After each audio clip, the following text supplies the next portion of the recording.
Okay, I think we're ready. Hi, everyone. Thank you so much for being here. My name is Shannon Bledsoe, and I'm the Executive Director for Catalyst Global. Catalyst leads a consortium of partners, including PSI, to implement the USAID-funded Expanding Effective Contraceptive Options Project, or EECO for short. And we are so pleased to welcome you here today to our webinar on the Contraceptive Innovation Index. It's wonderful to see so many familiar faces. Thank you so much for joining us. We would love it if you would take a moment to say hello in the chat and drop your name there. So by way of brief introduction to our session today, the EECO project, which is now in its 10th and final year, was designed to address the method-related reasons for women's non-use of contraception and to develop roadmaps for introducing and creating demand for multiple contraceptive products. The EECO team has supported the introduction or supported discrete introduction activities of 6 products in 9 different countries. And throughout this process, we've learned a lot about what it takes to introduce a product and to prepare for its scaling. So in the spirit of sharing some of this learning, we collaborated with USAID's Center for Innovation and Impact to build upon their Global Health Innovation Index, which is a tool to evaluate health innovations with the greatest potential for impact. And we adapted that tool for use with contraceptive products specifically. Based on EECO's experience, as well as what all of us know in the family planning community, a range of methods with varying key benefits and characteristics is required to meet people's diverse and changing contraceptive needs and preferences over their reproductive lives. And when we introduce and scale a new method, we have the potential to increase overall contraceptive use, as well as improve the quality of use if that new method better meets people's preferences and increases their satisfaction, for example. But we also know that not all methods are suitable for introduction in all settings, and factors like low consumer demand or challenges related to health systems or suppliers can lead to obstacles that are difficult to overcome and ultimately a less successful introduction experience. So given the complexity of the factors that are involved in making the decision to introduce and scale technologies, as well as the need to make smart use of limited resources, we really aimed to create a tool that would support analysis and decision-making on the part of Ministry of Health partners and other key stakeholders. And we're really pleased to have the opportunity to share that tool with you today. Next slide. So I will give a quick preview of what we're planning to cover. First, you'll hear about the Global Health Innovation Index, which, as I mentioned, was the foundation and the inspiration for the Contraceptive Innovation Index. And from there, we'll share more about the rationale and development of the Contraceptive Innovation Index, as well as 2 case studies demonstrating how to apply it. And then we'll have a discussion about the use and the greater utility of the adapted index for other contraceptive products and contexts, followed by an audience Q&A. We are really hoping that this will be an interactive discussion, and we're looking forward to hearing about your experiences with introducing and scaling new methods. So please feel free to drop your comments and questions in the chat throughout the webinar, and we look forward to a really lively discussion at the end. This session is also being recorded, and it will be made available in the near future on Catalyst's website. And with that, I'll hand it over to Rachel. Thank you. And hi, everyone. I'm Rachel Wood. I'm a Senior Innovation Advisor at the Center for Innovation and Impact at USAID in the Global Health Bureau. And in 2020, our office launched the Global Health Innovation Index, which we adapted to develop the Contraceptive Innovation Index, which we'll describe in just a moment. But the original Global Health Innovation Index was developed drawing on over 150 different types of health innovations that USAID has supported in the past, such as through grand challenges for development. And this document was developed so we could offer users a tool to help evaluate a range of health innovations in order to assess which ones are the most promising. And the goal is that once assessed, users will have a better sense of which innovations should be considered for further funding or technical assistance or other support. And as you can see on screen, there are 4 categories of criteria that I'll go into in a different slide. And the document then also assesses the quality of evidence against each of these criteria. Next slide, please. So CII, or Center for Innovation and Impact, created this index because while there is a lot of innovation out there, without scale, the impact of innovation is limited. And the goal is that the document can help deliver innovations to more people more reliably, efficiently, and with ongoing improvements in their quality. Next slide. So CII created this index for governments, for donors, for implementing partners to help them determine which innovations at every stage of development are the most promising and to highlight innovations to support greater adoption of them. So a lot of the ideas that are included in this index are not new necessarily, but bringing them together and creating this new resource is the innovation, putting together a systematic framework that could be applied. Next slide. So here's the framework of 4 different criteria for evaluating global health innovations and using a color coding system to rate the evidence for each. The first you'll see is health impact, and that can include whether the innovation relates to a key driver of morbidity and mortality. The second, demand and sustainability, means whether there's interest, likely uptake, and ability to pay for this innovation, et cetera. The third, organizational capacity of the innovator to scale, can include ramping up production and distribution. And the fourth is progression to scale, including capacity to scale, such as overcoming regulatory hurdles. And there's many more items under each, but just giving a quick snapshot of what each of these categories entails. And using the index, we hope that readers will be able to identify which innovations are ready to launch, as well as where additional data or investments would be most useful before supporting or introducing a given health innovation.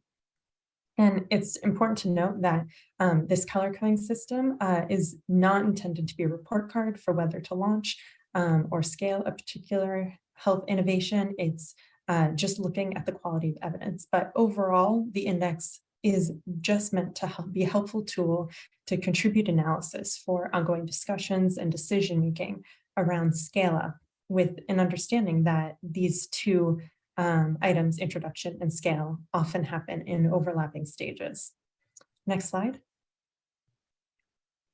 So within the document, to show how the index can be used, we applied these criteria to 9 different innovations that USAID has supported in the past and that have scaled to some degree. So you can see on screen, these 9 innovations range in health area from a simple rate monitor for safe IV infusions to mosquitoes that have been engineered to prevent transmission of Zika in whole communities.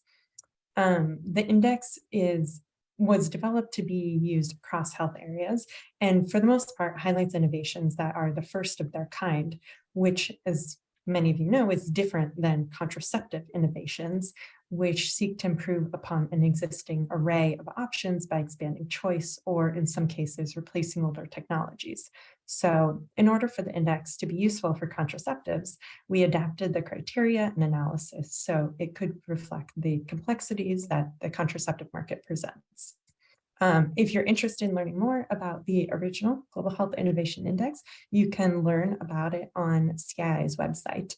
But for more information now about the Contraceptive Index, I'll turn it over to Ashley Jackson from PATH. Thanks. Thanks so much, Rachel. So as Shannon described when starting the webinar, we know ministries of health face very difficult decisions about whether to invest in the introduction of a new contraceptive method and which methods to prioritize, when to introduce them, knowing that funding for procurement is stretched thin and new method introduction requires valuable healthcare worker time, updates to service delivery guidelines and data systems, and many other efforts. We also have heard from contraceptive technology developers a desire to make more explicit what considerations go into product investment and introduction decisions of ministries of health and donors. We were thrilled to learn about the Global Health Innovation Index. And we came together with CII to explore whether that existing index could be applied to contraceptive methods. Since, as Rachel said, none of the 9 case studies in the original guide was a family planning case study. We found that many of the considerations were spot on. They could provide a systematic and thorough way to consider whether a new contraceptive technology would be right in a given setting. But we saw a need as well to adjust other elements of the index when applying it to family planning. So for example, the original index asks if the innovation in question relates to an important driver of morbidity and mortality. And since all new and existing FP methods prevent unintended pregnancies, we saw a need to look more deeply at who would use the method and what they would have done otherwise. FP is different from many other areas of global health because it's preventive rather than curative. And in addition, consumers typically have several FP options available to them already. So while the original guide looked at demand on the part of health system actors, health workers, and procurers, we added a look at what matters to clients. And we really emphasized what matters to clients who are in the driver's seat when it comes to FP decision-making. Once we determined that there was clearly a need to adapt the index, CII and EECO convened a diverse group of 32 family planning experts in virtual workshops to guide this adaptation. We were privileged to have the participation of ministries of health, donor agencies, including USAID missions, technical assistance partners, and implementing organizations, including many of you who have joined this meeting today. Additional experts contributed review, and we took a look at other tools, like the process that the Ministry of Health of Kenya is using to make decisions in this space. The tool includes an appendix listing all of these wonderful contributors. So with the next slide, I will begin to walk you through some of the ways that the index changed when we adapted it for family planning. First, the health impact section of the index changed to be called user demand and impact.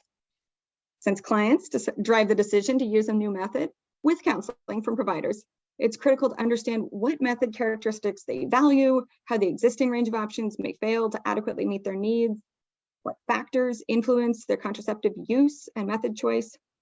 In the adaptation workshop, we talked about the non-contraceptive benefits that come with some FP methods, such as the contraceptive-induced menstrual bleeding changes that some users highly value, noting that there's a need to consider how these types of benefits also influence method uptake and continuation and may have value in their own right. Another example there is multi-purpose prevention technologies that can also prevent HIV or other diseases. So we also added a question about unintended consequences here, just calling out another example of something that we often do hear ministries of health or donors when they're thinking about whether to invest in a new contraceptive method. They may consider the sustainable markets that we see for OC pills. And so I'll explain that for those who don't work in family planning, oral contraceptive pills and emergency contraceptive pills. These products have relatively sustainable markets with many generic suppliers and little subsidy relative to other methods of contraception. And it's important to consider how the introduction of a similar new product could affect those markets, especially if the new product is more heavily subsidized and that subsidy won't be sustained in the long run, or there's no long-term plan to sustain that type of pricing. Our tool suggests weighing these risks and looking for ways to mitigate them. It's not a deal breaker in any way, but something that just needs to be taken into account when thinking about what steps make the most sense and what's needed. And we know that the SEMA Reproductive Health Initiative is beginning to coordinate such conversations, supporting country-led decision-making about product introduction factors and how that affects broader FP market dynamics. SEMA helped shape the Contraceptive Innovation Index, and we really hope that this tool will be useful to SEMA and its partners going forward. Next slide, please. The next section of the tool looks at system factors and sustainability. Here we reflect questions like, what are the full costs of adding the product? For FP, this includes not only the product cost, but all of the steps needed to introduce and sustain access to a product, from health worker training and supportive supervision to building awareness and integration with data and supply systems, HMIS, LMIS, et cetera. We recommend that demand forecasting and market sizing estimates consider willingness to pay for the product in the short and long term. And this can include a whole constellation of payers: out-of-pocket payments by clients, national health insurance, whether it would cover this method or any FP, USAID and UNFPA procurement, domestic resources. Some sources of financing are quite constrained, like USAID procurement budgets that are limited, and the procurement of a new method might mean decreasing the resources available for procurement of existing methods. But in some cases, introduction, such as through private sector channels, could be an opportunity to expand the FP financing pie, as the Healthy Markets Community of Practice was discussing this morning. These factors need to be included as decision makers anticipate how the addition of this new method will affect the overall FP market and which channels of access to include in introduction efforts. Next slide, please. The third section of the index was originally called organizational or partner capacity and looked broadly at many different players. We reframed this and focused in on supplier capacity, including both innovators and generic manufacturers and licensees. We highlighted the value of supplier diversification, reliable production capacity, pharmacovigilance capacity on the part of the suppliers, and other key considerations that were brought to us by those in the adaptation workshops. Many of the questions from the original index also remain here since they were relevant to FP. Next slide, please. The final category is progression to scale. The original index asked if the innovation has cleared regulatory hurdles and proven its ability to scale. We added some of the key milestones on the road to introduction and scale up, like the inclusion of the method in WHO guidelines.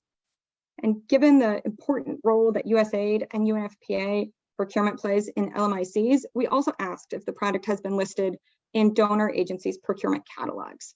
This obviously won't be relevant in all contexts, but was relevant for the context we were thinking of. Next slide, please. To illustrate how to apply the index to specific methods and country settings, our tool includes two case studies. The first looks at the hormonal IUD in Nigeria. In collaboration with the Nigerian FMOH, USAID Nigeria, and partners, we summarized in the tool the status of introduction to date. Next slide, please. We then used the categories of the index to indicate the strength of the evidence in support of continued investment in scale-up of the hormonal IUD in Nigeria. This method received the rating of proven positive evidence across the board for all four major categories of the index. And I won't show the full text of the case study here with our answers to all of the questions that are important considerations. But you can see from these excerpts that, for example, pilot studies in Nigeria have found demand for the method. Government stakeholders have laid plans for scale up. These are some important points in favor of continued investment in scale up for the hormonal IUD in Nigeria. Next slide, please. So in addition, multiple suppliers have hormonal IUD products in the procurement catalogs of USAID and UNFPA now, and they have the capacity to meet current demand. 3 products have regulatory approval in Nigeria, and initial funding is in place for scale up. While we don't know yet what role the hormonal IUD will ultimately play in the Nigerian family planning market, continued effort to expand access seems worthwhile based on the index criteria and the very important consideration of Ministry of Health plans for the method. Next slide, please. We also provided a case study of a method that is not as far down the road to scale, at least in this specific country context of Niger. So that's the Kaya diaphragm. And the EECO project led a pilot introduction of Kaya in Niger that yielded promising results. But the availability of the method ended with the completion of that study. Kaya in Niger received a rating of medium quality evidence across the board. The pilot study showed that, and actually we can go to the next slide.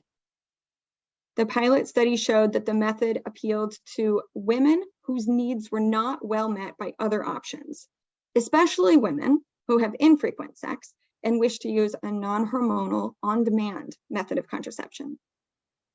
However, the study took place only in urban and peri-urban areas. We don't yet know what demand might look like in rural Niger. We don't know yet who would pay for the method and how much they would be willing to pay. In this study, the method was made free through public, private, and community health worker channels. Next slide. So Kaya diaphragm itself scored high marks in terms of supplier capacity and is used by hundreds of thousands of women in high and middle income countries. However, Kaya is indicated for use with a contraceptive gel, which poses some challenges. While the Kaya diaphragm is now listed by the Global Health, the GHSC QA project as eligible for USAID procurement, there are some changes that will be needed to the gel before it can also be made eligible to be added to the USAID catalog. And the process has not yet begun with UNFPA to explore addition of Kaya to the catalog. In the full case study, you can find additional information about the current status of Kaya and the steps that would need to be taken before the method is ready for a full-scale introduction in Niger. When we open up the floor for discussion, please don't hesitate to ask questions or share reflections on the tool or these case studies.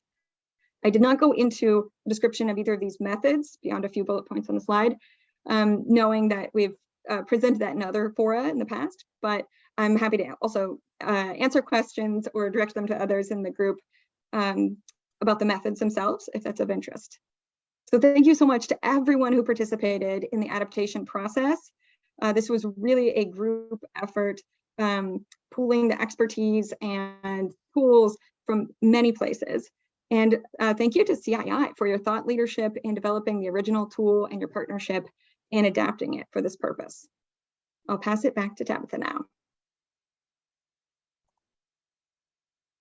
Thanks so much to Shannon and Rachel and Ashley for getting us going on the index. It's time for the panel discussion. I'm Tabitha Sripapatana. I'm in the research division in the Office of Population and Reproductive Health at AID, and I'm the agreement manager for the EECO project. So we're going to have 3 different presentations in this panel. We have some predetermined questions for the panel members, some of whom are joining live and others have pre-recorded their remarks. And then we're going to open it up for audience Q&A. And please note that for the videos, sometimes it can take 10 to 15 seconds to launch, so please be patient with us. So the first one up is my AID colleague, Gertrude Odozugo. She's going to be joining us on video. She's the Senior Reproductive Health Manager for the mission in Nigeria. Good morning, good afternoon, good evening. My name is Gertrude Odozugo, and I'm the Senior Reproductive Health Manager at USAID in Nigeria. I am expected to address 2 questions via this recording. One is, how did my experience with other methods influence, the suggestions we made for adaptations to the Contraceptive Innovation Index? And secondly, as Nigeria proceeds with the hormonal IUD scale-up, is this case study useful? So I would start by saying that in line with USAID's support for rights-based, voluntary, and informed choices for contraceptive methods uptake, we support every opportunity to increase method mix and to provide a diverse array of contraceptive methods. However, certain considerations have to be made whilst agreeing on, each method's introduction as a country, of course, if and when a new method is introduced and whether or not, scale up is recommended. In contributing to the adaptations of the Contraceptive Innovation Index, we learned from our experiences with, the current methods we have in the method mix. A major consideration will be cost to the end user, which could be to the government, in terms of free provision of family planning commodities, especially in the public sector, and to the clients, of course, who pay out of pocket sometimes, especially at private institutions like community pharmacies, patent medicine vendor shops, and private health facilities. Also to consider will be results of implementation science or implementation research that outlines acceptability and demand for these specific methods, any side effects, and of course side benefits, ease of use by healthcare workers and or clients, the impacts to the clients, various market dynamics that are specific usually to countries, and in Nigeria the market dynamics they vary depending on the geography, as for instance north versus south. Another consideration will be backing by the donor agencies, especially USAID, UNFPA, to mention a few considerations. Taking the introduction and scale-up of hormonal IUD in Nigeria as a case study, the method went through a rigorous process of evaluation to make it through to introduction phase, including pilot studies on the efficacies and impact, acceptability by host government partners, and more importantly, clients. Profile of possible side effects and unintended consequences, including side benefits where applicable.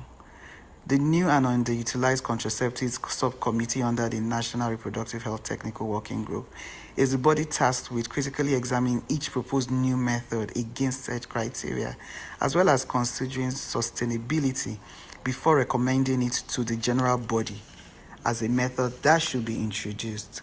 The National Reproductive Health TWG then provides a detailed scale-up plan identifying possible sources of funding for the method, capacity building exercises, distribution, etc., whilst also considering the peculiarities of the market and public and private influences, and of course policy considerations.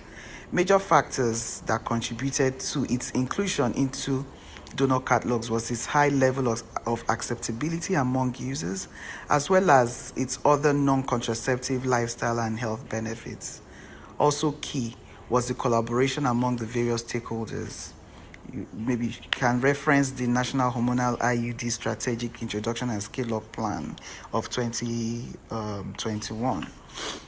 Initial phases of the proposed scale-up plan are on track. However, unavailability of sustained funding could be a major drawback to ensuring a successful rollout, not just for hormonal IUD, for maybe for some other already existing contraceptives in the method mix. Yeah, that would be all from me. Thank you so much for the opportunity. Okay.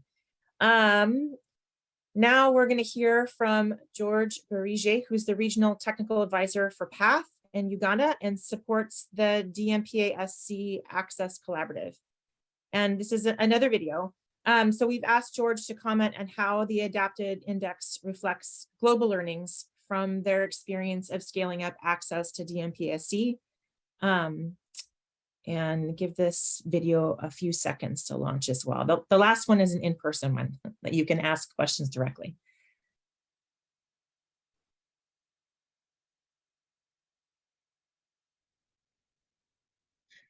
Good morning, good afternoon, good evening.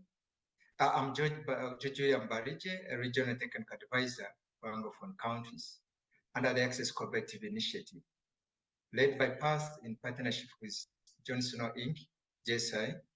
The Access Collaborative provides data-driven technical assistance, coordination, and tools to ensure that women and adolescent girls have increased access to DMPA-SC self-injection as one contraceptive option delivered through informed choice programming.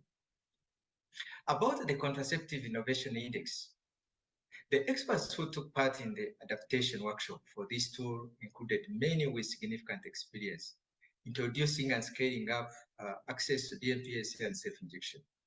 For example, the participants included Dr. Kayenda Forabi and Jesse Kirwa, who are the champions for DMPSC from Nigeria and Malawi, respectively. Ketin, the director of DMPSC Access Collaborative, took part in the adaptation workshop as well. These individuals brought insights from DMPSC experience to refine the questions and considerations in the tool. For example, DMPSC introduction experience led to the tool's inclusion of these questions under the progress to scale. Have all available channels of access in the countries, for example, public and private facilities, pharmacies and workshops, community-based distribution been considered?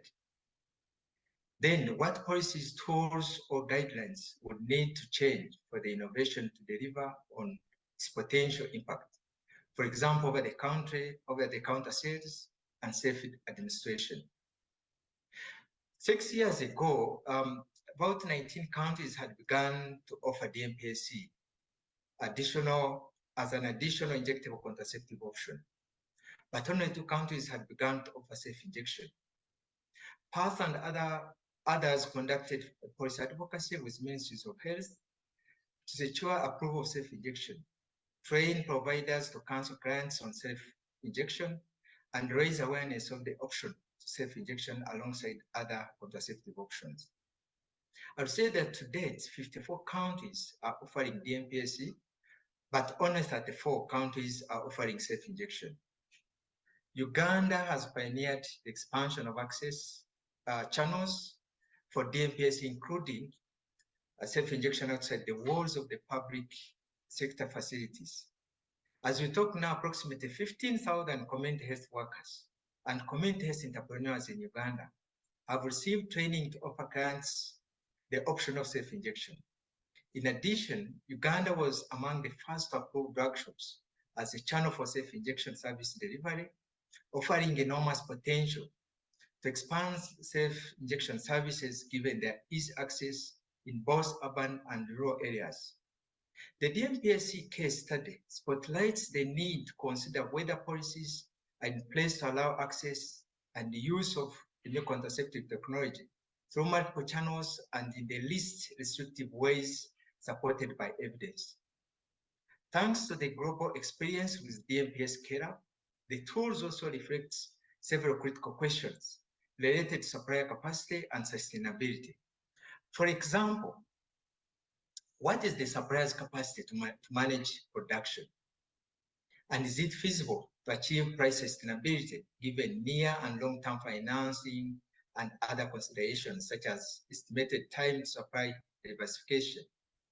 We currently have Pfizer as a single supplier of DMPSC, with generic market entry expected in 2025 and 2026.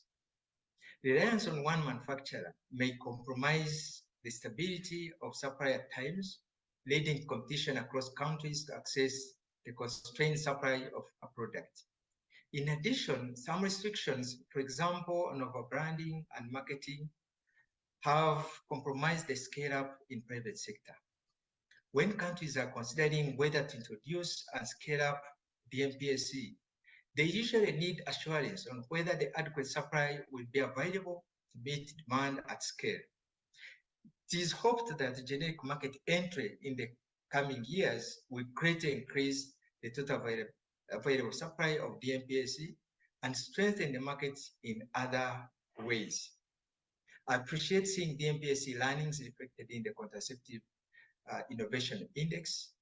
In preparation for the market entry of generic DMPSC, our team plans to revisit these tools questions on supplier capacity, including quality assurance, pharmacovigilance, and marketing, and look for ways to support a smooth transition to a multi-supplier market for DMPSC. The tool will also be a great resource to have in hand as more contraceptive technologies become available and ministries of health face the tough choices about which to introduce. Financing for the procurement of contraceptive methods is tight, which makes this resource more useful.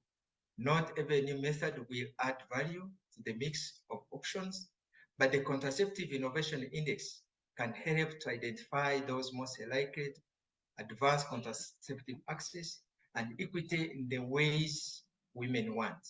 I thank you.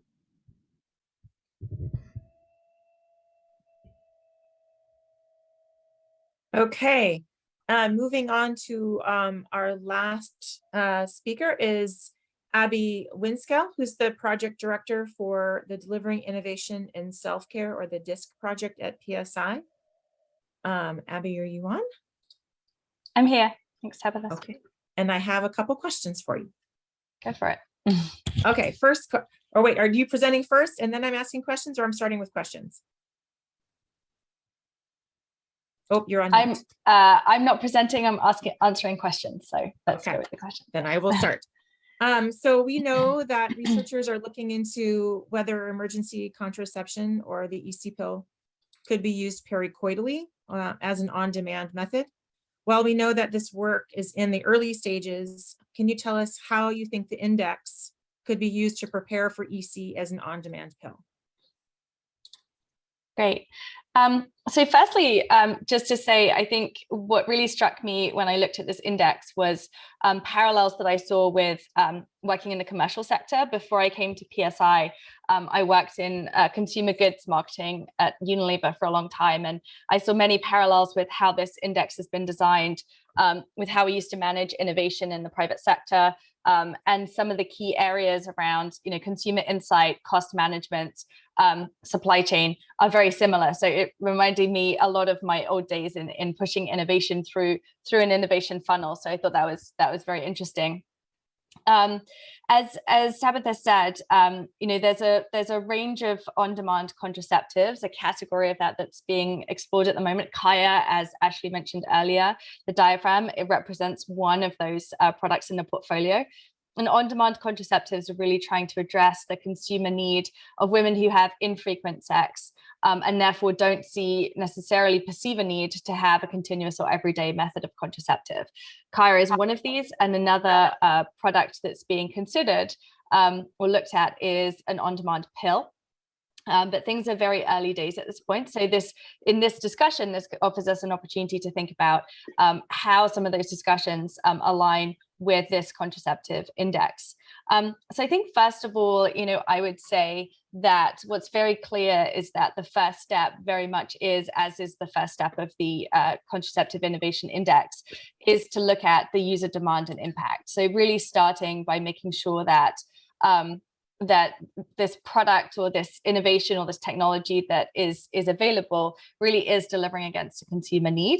And I think there's been a lot of evidence over the last few years that has come from EECO and the Kaya project, that has come from other work that the PSI and Canberra Collective have done, and others, demonstrating that there is consumer interest in the concept of an on-demand pill. And so that really lays your foundation then, I think, then to look at some of the other aspects. I think, what we're seeing a lot is that there's also a lot of interconnectedness between these buckets as well. So, for example, if you look at the system factors and sustainability, the first question on here is about the willingness and capacity of actors to actually add the product to the current offering. Well, what we see in this instance is that that's very connected then to the progression to scale, where it's talking about the policies, the tools, the regulatory roadblocks, the engagement with the WHO. Those are very much interconnected, as often what we hear from the country stakeholders, ministries of health, is that they need that regulatory evidence, they need that that WHO endorsement in order to demonstrate that interest in adding it to the basket. So there's a lot of interconnectivity there. And I think we also see interconnectivity between the supplier capacity and thinking about, what if we were to bring the concept of an on-demand pill to life, what would that mean for supplies, and what does that mean for costs? And therefore, what does that mean then for the cost required to get the product into markets and actually deliver sustainability for the longer term? I think just to finish, one of the big challenges I think that we see in this instance of on-demand contraceptives, but also just I think for early stage innovation in general, is the area around cost and really understanding costs to deliver. Firstly, because, you know, willingness to pay, ability to pay studies can be valuable. They also do have their limitations, and particularly in a very early stage product, it's hard for consumers or women to say, yes, this is how much I would pay for something that doesn't actually exist yet on the market. So that makes it hard. And the other element is that it's hard to actually cost up interventions before they've actually been designed. Before we have the full understanding of what it would take to bring on-demand pills or contraceptives to market, we obviously need to design what those interventions from the demand and supply side look like. And so it's hard to get some of that costing data. So I think it's important that it's here, but I think some of that very early stage innovation, sometimes it's hard to gather that data in a robust way. Great, thank you for that. And I have one more question. Given your experiences in product introduction, both with PSI and the private sector that you mentioned, are there any aspects within the index that are typically overlooked when considering product introduction, or that deserve more attention than you see typically? Yeah, so I think, you know, when I was looking at this, what I was very pleased to see was that end user insight, user appeal was the first bucket. And I think that everyone agrees that that's absolutely the case. We should be addressing a consumer needs, and we should make sure that there's consumer acceptability. I think one of the things I have seen from my experience at PSI and before then in the commercial sector was that I do think sometimes in this sector, we don't put enough emphasis on the full consumer experience and how much consumers love the product itself and the actual usage of the product. Really diving into, is the value proposition appealing to consumers and women and end users? Is the product itself a good experience? And are we communicating about it in a way that's really compelling? And I think that sometimes, and we used to do this in the commercial sector too, we got tripped up on or very excited about a technology or a new innovation, but we didn't always then think about how we brought that to life for a consumer or a woman in a way that was truly delightful for her. And I think that one example of this, I think from our space, is actually looking at condoms and looking at Durex, the brand, which has seen significant growth over the last 5 to 10 years in Africa, because they're not selling HIV prevention, they're selling pleasurable sex for couples. And they design their product really to make sure that their experience and the consumer experience is fantastic. And you can see, therefore, how consumers then aspire to use that product. And it really brings it to life in a way that's really, truly compelling to consumers. So my advice, as we build innovation, especially at the early stages, is that we make sure that in that bucket of user insight, that we really think about the product experience, the user experience, and is this going to be something that's delightful to them, as well as something that's going to deliver the health impact that we all want to see as well. Thanks, Tabitha. Great, thanks so much, Abby. That was wonderful. I think we're moving to questions and answers from the audience. I'm not sure if there's some in the chat to focus on, but with 67 people, I think we probably should use hands. I have a sort of a framing question for people to think about, and then we'll also take questions from the presentations, obviously for the presenters who are here. But if there are other questions from the videos, we could probably take those and try to get some responses afterwards. So something for folks to think about is, do people see an avenue for using this Contraceptive Innovation Index in your own work? So we would really like to hear some responses on that question. And then again, some questions, the questions you have for the presenters. And if folks know it, it's in the reactions, there is a raise a hand function. And Beth, I don't know if you want to help me see the hands. Sure. No hands yet. No hands. Were there any questions in the chat? We do have one hand, and then we have a question in the chat. So maybe we can, Allison Malmquist from PSI has her hand raised.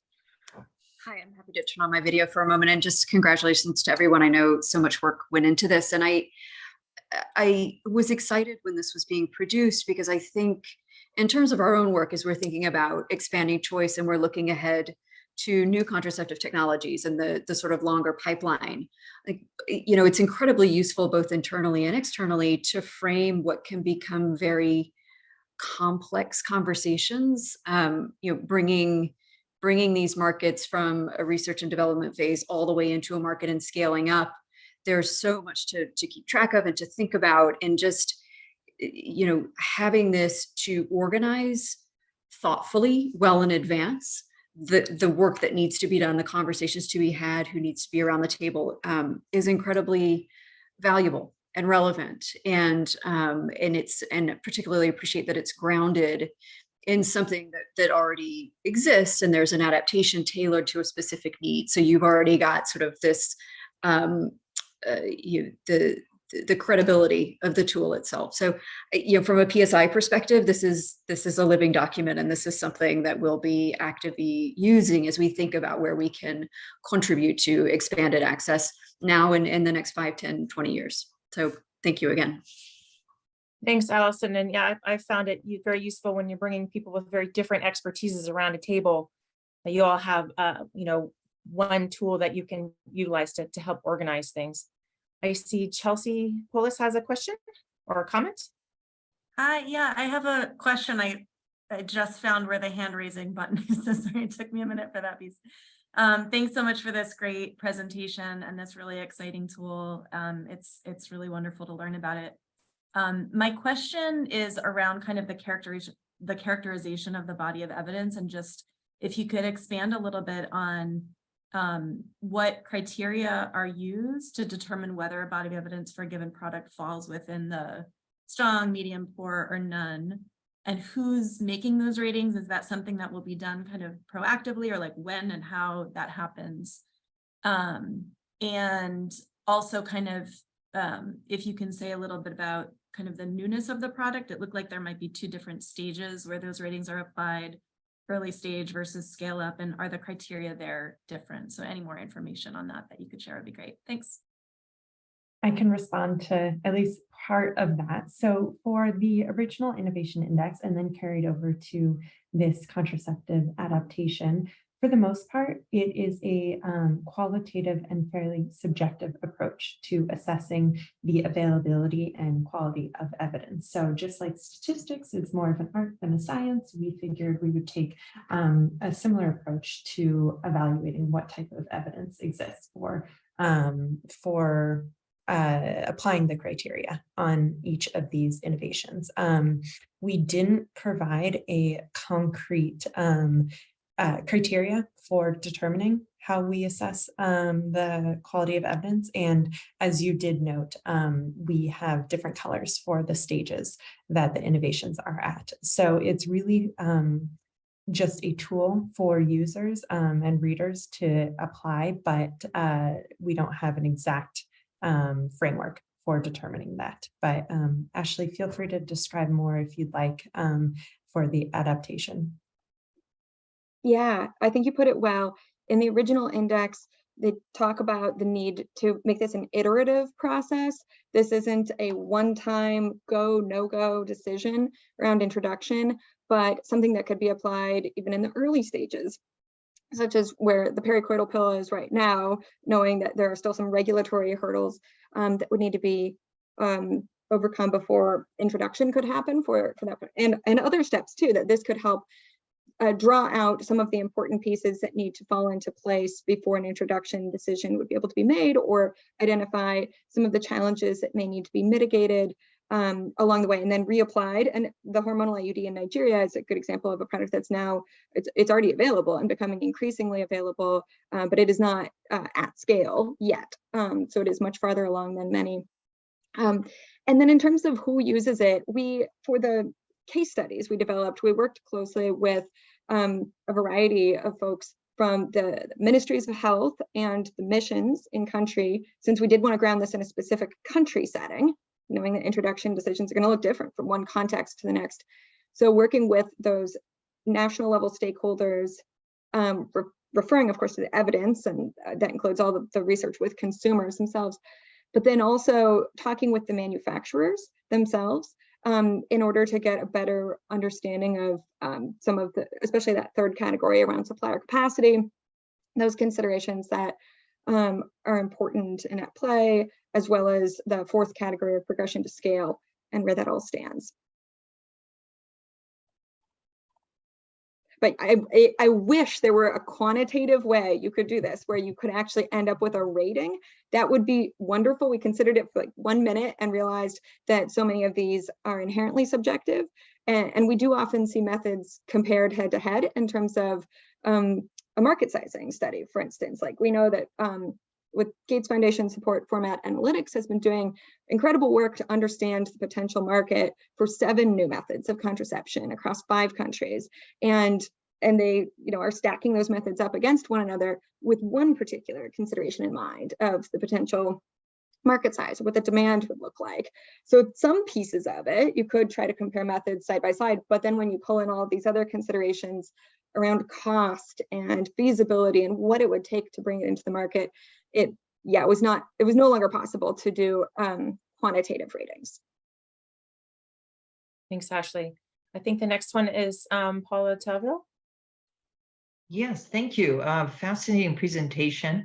I was just wondering, not all users are the same. So for instance, obviously adolescents have different needs than married women or even divorced women and so on. And of course, then there's the male factor as well. So I was just wondering, like, how are you taking into consideration the needs of potentially like more marginalized, I mean, like adolescents, for instance, in this calculation of the innovation and how to move forward with it?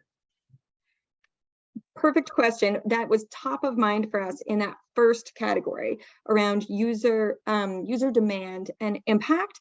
This key question of what gap this would fill, knowing that there is an existing method mix out there. Some people are using contraception but are not well served by it because of method failure or dissatisfaction, et cetera. It's not right for them. The access barriers are tough to continue using it, or side effects they don't like, et cetera. And then there are others who aren't using contraception at all and wish that they had a way of preventing unintended pregnancies that worked for them. And so understanding who is underserved by the current range of options out there and the ways in which they're offered is what then guides us to making those assessments about how the introduction of this new option might change that picture. Is it adolescents who are underserved? And if so, what do they want? What would work for them? Great, thanks, Ashley. Yes, Did you have a follow-up? I'm sorry, just to be clear then. So how do you make those determinations? Like where to prioritize, given what you just said? That's a great question. And what we heard, I'd be also happy to hear from others on the line if they'd like to weigh in with their thoughts. What we've heard often goes into those decision-making processes is a focus on where unintended pregnancies are highest, including among adolescent girls and young women, whether they're married or not, and seeing which methods appeal to them the most, or which like in the pilot introductions that EECO led, we were looking at new users. Are we bringing in more users who wouldn't have otherwise used any contraception at all? We looked at what methods they would switch from and so the evidence for introduction may be stronger in the mind of the Ministry of Health or the donor who's supporting the Ministry of Health if it's showing that there are many people who are new users who would want to use this method or who are otherwise really underserved. So for Niger, for instance, we saw that the top reasons for non-use of contraception related to infrequent sex. And so when we saw that infrequent sex was common among those who did have a need for contraception and adopted the Kaya diaphragm, that was definitely adjusted the balance toward showing that there is evidence for potential impact. Thank you. Great. Thanks, Ashley. I think next is Amy Lynn. Hi, thanks. Oops, also working on my tech. Hi, everybody. Really wonderful to see this index and always reassuring that our tools are not going into a black hole, but instead are being read and used. And I think there couldn't be better evidence, speaking of evidence, than this. So it's really wonderful to see that it's been valuable for you all and exciting to see how it's been tailored to family planning. I wanted to just add in a perspective quickly on the other discussion, but then actually ask my question. I think one piece, as the origin of the index emerged, we were deliberately trying to make it as broad as possible so that it could accommodate a wide range of health products, everything from PPE, personal protective equipment, to medical devices, to contraceptives. And so I think this discussion is exactly right, of then pinning down, as the Contraceptive Innovation Index already does, what do you need to do to tailor it to one category of health products? And then as you get more and more similar in terms of the types of innovations you're comparing, then you get more and more quantitative and objective, and a lot of those nuances or differences will disappear, and only the more salient ones will still remain. So I just think this is exactly the practical discussion around how to use the index, is as you think about what you're comparing and from which perspective, which end users, as Paula was saying, or do you care about from your vantage point, and that may not be the same for everybody using the index. But the reason I raised my hand originally was also mainly to Ashley, but maybe others on your team as well, asking, as you were using the tool, or what stood out about the Global Health Innovation Index when you came across it that made it clear that it could be relevant and important for the contraceptive field? We at CI produce a lot of public goods and tools, and so would just be curious what worked in terms of really striking a chord with you all to see the value in it, and if there's anything else we could have done to make it easier to adapt and customize for your purposes. Thanks. Great question. And this is certainly not the only CII tool that gets widely used and is much appreciated. Your other tools like the market shaping primer are also extremely useful. And for this one, the fact that there were these clear categories and questions, and then the demonstration of how to apply them with case studies made it really practical, I think. And there was this clear demonstration of how it could be used in a specific setting. Great, thank you for that input. Okay, we have 2 minutes left. I do see that there's some comments in the chat. Are there any questions in the chat? There's no questions. There's some comments. One question about the dissemination and how, are we envisioning, or how are we thinking about getting this tool in front of those in the pharma and femtech spaces? And I can maybe just add one note to that, is that this is the first step of our disseminating this tool. It's hot off the presses, and so I think that's a great suggestion. And we're open to other suggestions as well, as how can we really make sure that this tool gets as widely spread and shared as possible, so that the right people, who could benefit from using it, have it in their hands. But no other questions that have come through. Some great points about, it'd be nice to also see a case study that includes maybe where we don't have very good evidence and would need more evidence, and some support for that, saying that could also help others identify where future research or potential studies in the future would be beneficial. So I don't know if there's a last question, 1 minute remaining.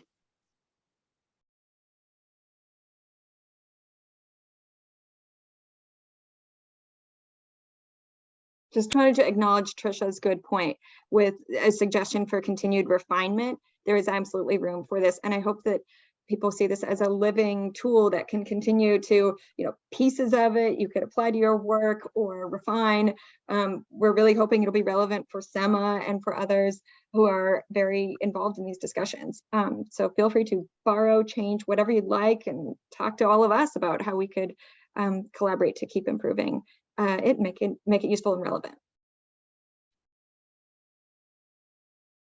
And just to say that we would love to know if you are using it and how you're using it and in what ways it could be improved or could be adapted for other health products. So I'm very curious to know everyone's reaction.